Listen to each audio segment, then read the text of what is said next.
Hasil survei ini mendukung kesimpulan saya terhadap karakter Prabowo, bahwa Prabowo ini memang belum sampai ke level yang bisa menyamai Presiden Jokowi. Belum sampai ke sana. Artinya, kalaupun nanti terjadi koalisi besar, di mana Gerindra bergabung dan Prabowo tetap diajukan sebagai misalnya cawapres ya, buat Ganjar, maka kebersamaan dengan Ganjar Pranowo itu baru bisa membawa Prabowo menyamai level Presiden Jokowi.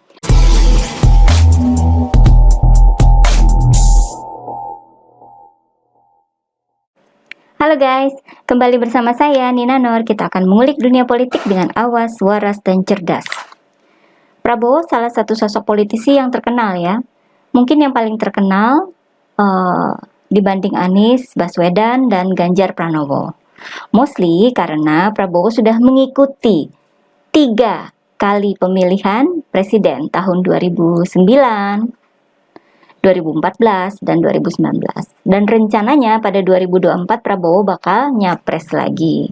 Soal mau nyapres, ya itu hak Prabowo ya. Toh nggak ada aturan yang membatasi, kalaupun nanti bakal diduetkan dengan Ganjar Pranowo, misalnya ya. Ya kita sih pasti akan dukung, karena saya yakin kalau sampai duet Ganjar Prabowo maju, itu pasti merupakan hasil dukungan dari Presiden Jokowi. Pokoknya ngikutin Pak Jokowi aja. Lain halnya jika Prabowo maju nyapres terpisah dari Ganjar Pranowo. Saya harap semuanya berpikir dulu beberapa kali sebelum memutuskan untuk menaruh dukungannya ya. Kenapa demikian? Karena ada kejadian penting yang menyebabkan saya yakin bahwa Prabowo ini masih bersifat otoriter. Otoriter yang keras ya, maksudnya yang kaku gitu ya. Beda dengan Presiden Jokowi yang walaupun keras hatinya dan keras kepalanya, namun kita tidak pernah melihat Presiden Jokowi ini keras terhadap warga yang menzolimi beliau dan keluarga beliau.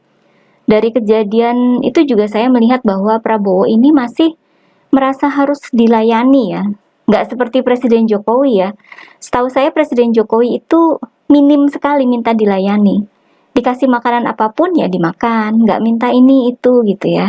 Mirip-mirip dengan karakter para pemimpin generasi muda milenial di perusahaan swasta yang mayoritas bersikap melayani diri sendiri untuk hal-hal yang sifatnya personal ya.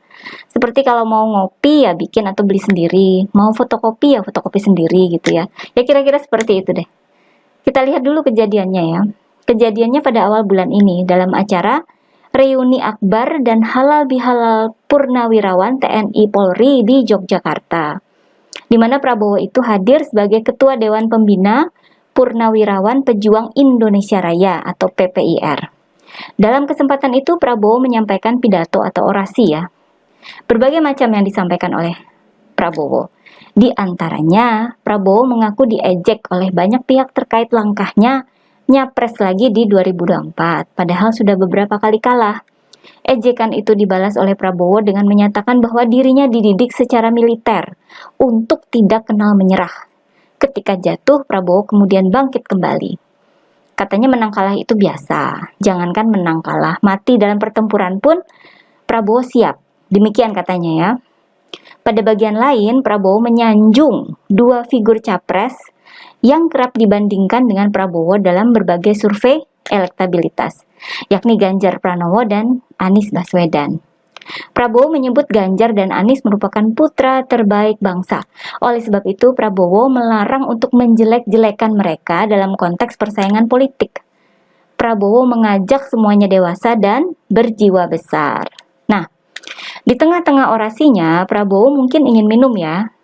Dia seperti mencari-cari minuman di sekitar mimbar pidatonya, itu ada di videonya ya.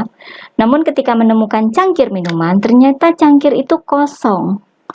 Prabowo kemudian menyebut panitia nakal sambil seperti bercanda ya membalik cangkir yang dipegangnya. Tidak lama kemudian datanglah seorang laki-laki berseragam membawakan cangkir minuman. Ketika orang itu hendak meninggalkan panggung, Prabowo menahannya, lalu menyuruh dia melakukan gerakan squat jump. Terdengar suara Prabowo tertangkap mikrofon ya. Squat jump dulu, squat jump, katanya gitu. Laki-laki itu melakukan gerakan squat jump selama 4 atau 5 kali gitu ya, dan sesudah itu baru meninggalkan panggung. Reaksi penonton, para hadirin sih ketawa ya. Mungkin maksud Prabowo juga sekalian bercanda ya, bisa jadi ya. Tapi kalau saya sih justru melihat ekspresi Prabowo sempat terlihat jengkel gitu. Mungkin begitu ekspresinya ketika dia dulu melempar handphone ya. Yang pasti Prabowo sendiri tidak ikut ketawa. Itu kan para hadirin mayoritas dari kalangan militer ya. Oleh sebab itu, ada perbedaan persepsi jika dibandingkan dengan orang sipil macam saya ini. Bagi saya, Prabowo tidak perlu minta dilayani oleh panitia. Karena kan bisa ya meminta ajudannya standby dengan botol air minum gitu. Kealpaan panitia menyediakan minuman pun tidak perlu disangsi dengan gerakan squat jump. Iya kalau yang disuruh itu sanggup ya. Kalau ada penyakit tertentu kan bisa bahaya. Cukup minta air saja ke panitia sambil senyum atau ketawa. Nah, di sini yang saya bilang masih ada perbedaan jauh antara Prabowo dengan Presiden Jokowi. Ini sebuah karakter asli yang tidak bisa ditutupi ya. Selama ini kita melihat Prabowo sebagai menteri yang taat pada pimpinan, kerap turun ke lapangan bersama Presiden, kerap pula menampakkan empati kepada warga. Ya oke, bisa jadi Prabowo sedang meniru karakter Presiden Jokowi, sedang berusaha meredam karakter aslinya yang keras. Namun, sesekali akan terlihat juga aslinya ya. Ini bukan soal karakter yang buruk atau yang baik ya. Perbedaan karakter itu lumrah dan sangat wajar ya. Saya tidak bilang bahwa karakter Prabowo itu jelek. Namun, yang perlu diperhatikan oleh calon pemilih adalah konsekuensi dari pilihannya.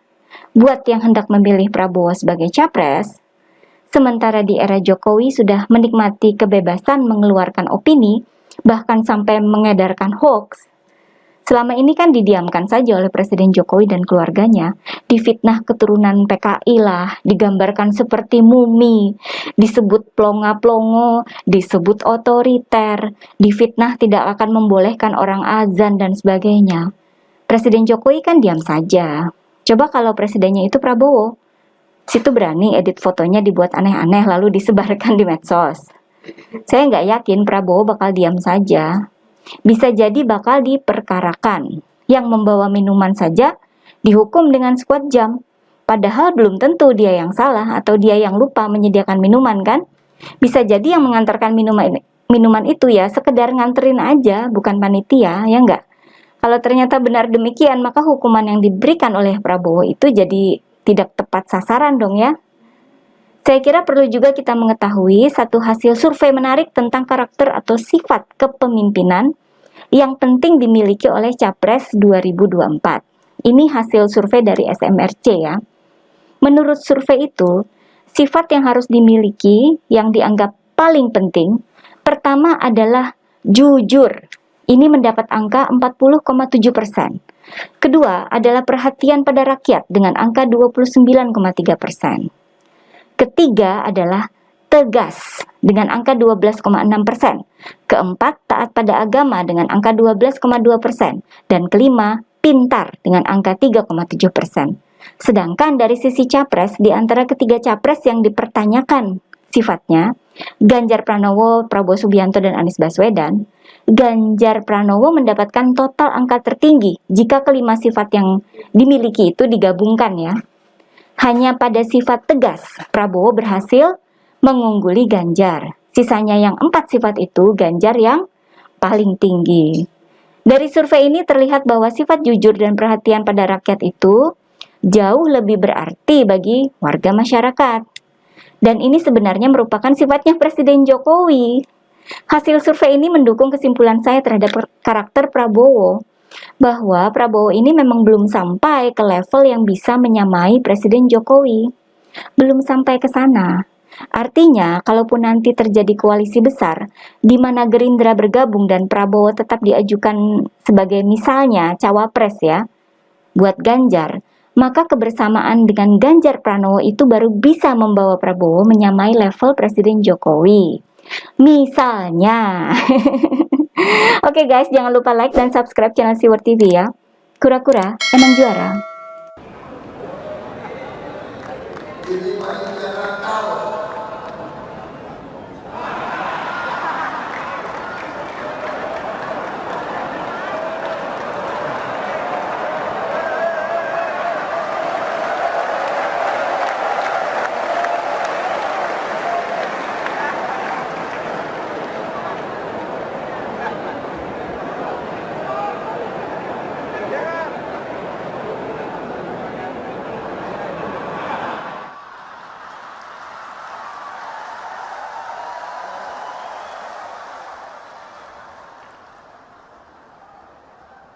Karena sudah diizinkan Pak Wiranto, ya saya minum dulu, Pak.